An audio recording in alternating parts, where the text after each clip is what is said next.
नमस्कार।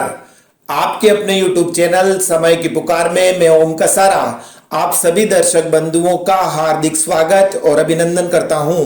भीलवाड़ा की प्रतापनगर थाना पुलिस ने दो ऐसे शातिर लुटेरों को गिरफ्तार किया है जो किसी राहगीर का मोबाइल छीनने के लिए पहले तो कहीं से मोटरसाइकिल चुराते, चोरी की उस मोटरसाइकिल से किसी राहगीर का मोबाइल छीनते और उस चोरी के मोबाइल को OLX पर बिक्री के लिए प्रचारित करते। अच्छे व नए मोबाइल की कम कीमत देखकर जब कोई खरीदार उनसे संपर्क करता तो उसे वो किसी सुनसान स्थान पर रुपए लेकर बुलाते। जो ही खरीदार इनके पास आता कि वो मारपीट करके उससे रुपए छीन लेते और बिना मोबाइल दिए ही मौके से फरार हो जाते। कुछ समय पश्चात चोरी की मोटरसाइकिल को कहीं पर भी लावारिस हालत में पटक देते और लूटे गए रुपयों को आवारागर्दी में उड़ाकर नई वारदात करने की फिराक में जुट जाते। प्रतापनगर थानाधिकारी राजेंद्र गोदारा ने बताया कि लुटेरे बरडोद आमली निवासी अशोक शर्मा एवं पूर्व निवासी विष्णु शर्मा के कब्जे से 5 मोटरसाइकिलें एवं 8 मोबाइल बरामद किए गए हैं। इन लोगों ने 28 जुलाई के दिन एक व्यक्ति है अतुल कुमार, इससे OLX पे संपर्क होता है। ये दोनों लड़के OLX पे एक फर्जी तरह से आईडी बनाते हैं, उसके बाद में एक मोबाइल जो है उनको बेचने के लिए OLX पे डालते हैं। ये अतुल कुमार उस मोबाइल को ख़रीदने के लिए उससे संपर्क करते हैं OLX से। ये इसको कहते हैं भी आप 14,000 रुपये में इनकी डील फाइनल होती है कि आप रुपये लेके आ जाओ और हम आपको ये मोबाइल बेच देंगे। अतुल कुमार का चाचा जो है विवेक कुशवाहा, वो पैसे लेके जाता है, इसको सुनसान जगह पे बुलाते हुए यहाँ मोबाइल दे देंगे, आप 14,000 रुपये लेके आ जाओ। फिर ये लोग उसको मोबाइल देते नहीं और मारपीट करके और 14,000 रुपये छीन के भाग जाते हैं। ये FIR दर्ज होने के बाद में इसका हुलिया और इसकी बाइक, इसके आधार पर इनकी जाँच की गई तो इसमें अशोक शर्मा और विष्णु शर्मा जो अपने बरडोद आमली और पुर के रहने वाले हैं, इनसे जब तफ्तीश की गई तो ये तथ्य सामने आए कि ये पहले तो मोटरसाइकिल चुराते हैं, फिर वो चुराई हुई मोटरसाइकिल से ये जाते हैं वारदात करने की। कोई आदमी मोबाइल से बात कर रहा है या सुनसान गली में अकेला कोई मोबाइल लेके खड़ा है तो उसका मोबाइल छीन लेते हैं। उस छीने हुए मोबाइल को ये OLX की आईडी पे बेचने के लिए डालते हैं। फिर जो सस्ते दाम पे डालते हैं, जो कस्टमर इनसे संपर्क करता है तो उसको ये पैसों की डील करके और वो मोबाइल बेचने के लिए पैसों सहित बुलाते हैं। कई बार ऐसा होता है कि जो कस्टमर ये उससे छीन नहीं पाते, माहौल नहीं बनता, तो वो चोरी किया हुआ मोबाइल उसको बेच देते हैं। कुछ घटनाएं ऐसी हुई है जिसमें मोबाइल भी नहीं देते, जो रुपए लेके आते हैं उसको रुपए छीन के भगा देते हैं और मोबाइल भी नहीं देते। तो ये कंटिन्यूस ऑफेंस है कि बाइक से नहीं पकड़े जाए तो पहले बाइक चुराएंगे, उसके बाद में किसी का मोबाइल छीनेंगे, फिर OLX पे बेचने के लिए डालेंगे और फिर मोबाइल भी उसको नहीं देकर पैसे छीन लेंगे। तो ये 3-4 तरह के ऑफेंस एक वारदात के लिए कंटिन्यू करते हैं। इस तरह की इनकी काफ़ी दर्जन भर से ज़्यादा वारदातें हुई है और जिन लोगों के मोबाइल छीने हैं उनकी भी हमने लिस्ट तैयार कर ली है। इनकी जिस नंबर से जो आईडी इन्होंने बनाई थी वो सिम हमने इनसे बरामद कर ली है। उस सिम से आईडी से और साइबर एक्सपर्ट से जांच करेंगे कि इस आईडी से इन्होंने कितने मोबाइल दिखाए, क्योंकि ये डाटा उसके बाद में डिलीट कर देते हैं, जैसे वारदात की और डिलीट कर देते हैं। प्रार्थी को जिस नंबर से इन्होंने मैसेज किया और जिस नंबर से आईडी बनाई थी वो सिम फिलहाल हमने रिकवर कर लिए और कितनी सिम से क्या क्या फॉर्जरी इन्होंने की है वो हम साइबर एक्सपर्ट के पास भेज के इसकी और जांच करवाएंगे। इस बीच सहारा इंडिया में अपने खून पसीने की कमाई का करोड़ों रुपए जमा करवाने वाले जमाकर्ताओं एवं एजेंट्स ने गुरुवार को भीलवाड़ा कलेक्ट्रेट कार्यालय पर प्रदर्शन किया और सुब्रतो रॉय के खिलाफ जोरदार नारेबाजी की। यह कार्यक्रम वंदे मातरम सेवा संस्थान के जिलाध्यक्ष उदयलाल भडाना के नेतृत्व में किया गया। भडाना ने बताया कि जिले भर में करीब 80,000 लोगों का 500 करोड़ से भी ज्यादा रुपया सहारा इंडिया में जमा है और नियत समय हो जाने के बावजूद कंपनी इस रकम का भुगतान नहीं कर रही है। सहारा इंडिया के लिए अपना संपूर्ण जीवन खपा देने वाली कंपनी की एजेंट कौशल पारिक ने बताया कि आज जमाकर्ता पैसा नहीं आने पर एजेंट को भला बुरा कह रहे हैं। आज सब जो इकट्ठे हुए हैं, हम इसलिए आए हैं कि हमारी बहुत बड़ी विडंबना और प्रताड़ना है जिसको सुनने वाला हमारा कोई नहीं है। जैसे कि एक घर के अंदर मुखिया होता है और उसके बच्चे बिखरे बिखरे फिरते हैं और उसका सुनने वाला कोई नहीं होता है, उसी प्रकार से आज हमारे साथ हम अभागे बन गए हैं। मैंने एक लेडीज होते हुए 21 साल सारा इंडिया को दिए, आज मुझे 21 साल हो चुके हैं और मेरा पूरा मैंने जीवन दांव पे लगाया है और मेरे पास अभी 3 से 5 करोड़ पब्लिक का पेमेंट है। और आज रोड पे खड़ी करके अगर किसी बहन को कोई गाली देता है, आप लोग सुनेंगे उस चीज को? नहीं सुनेंगे। चाहे कलेक्टर साहब हो, चाहे प्रधानमंत्री हो, चाहे राष्ट्रपति हो, उसकी बहन को, उसकी बेटी को अगर इज्जत उतारी जाती है तो वो किसके लिए? क्या पैसे से हम बिकेंगे? किसके लिए? सहारा के लिए हम बिकेंगे नहीं। हम उनका पैसा दिलवाना चाहते हैं, हम कार्यकर्ता हैं, हमारा पैसा भी दबा हुआ है, लेकिन हम उनका पैसा दिलाने के लिए पहले आए हैं। पहले हमारी पब्लिक का, पहले हमारे जमाकर्ता को पैसा मिले, ये हम चाहते हैं हमारे दिल से। उसके बाद हमारा भी पूरा अधिकार है, हक है। जो 20 साल हमने काम किया, आज के 5 साल पहले सहारा हमको बुला के पैसा देती थी, मैडम आपके कार्यकर्ता को बुलाइए, पेमेंट आया है। लेकिन पिछले 5 सालों से ऐसा क्या हो गया है कि पेमेंट हमारा रोका पड़ा है? हर महिला को ये गाली गलौज भाइयों से ही सुननी पड़ रही है। आप लोग हमारे साथ हैं तो आप हमें न्याय दीजिए, न्याय दीजिए और न्याय दीजिए।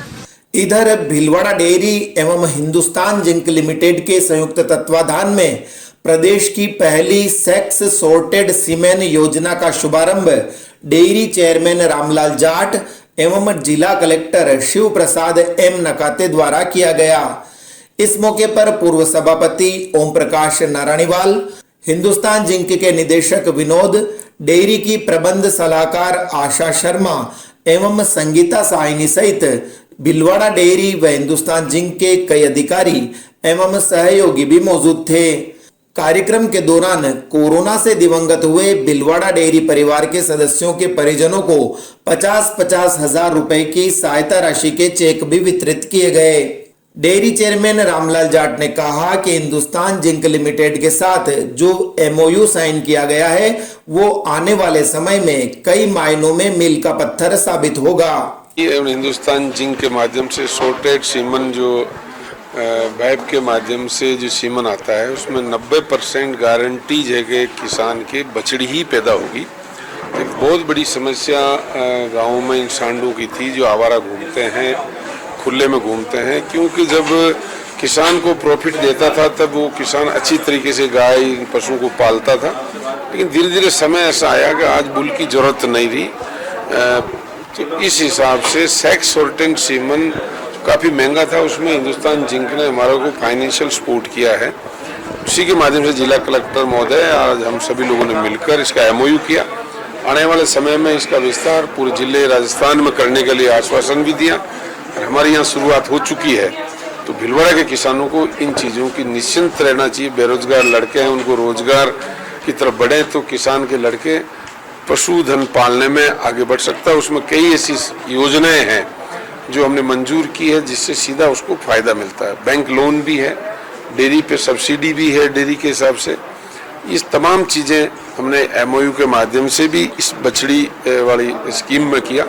इसके साथ ही बायो CNG गैस का भी जो जिला कलेक्टर महोदय ने गुजरात में एक डेयरी के अंदर देखा, वो हम यहाँ प्रोजेक्ट लगाने जा रहे हैं। तो बहुत जल्दी किसान को ऑर्गेनिक खाद भी मिलेगी जिससे आज कैंसर जैसी घातक बीमारियों से छुटकारा मिलेगा। सब्जी हो, फसल हो बोने का, वो इफको खाद होगी, 100% वही मिनरल उसमें होंगे और CNG गाड़ियाँ गैस से चलने वाली का भी फायदा होगा।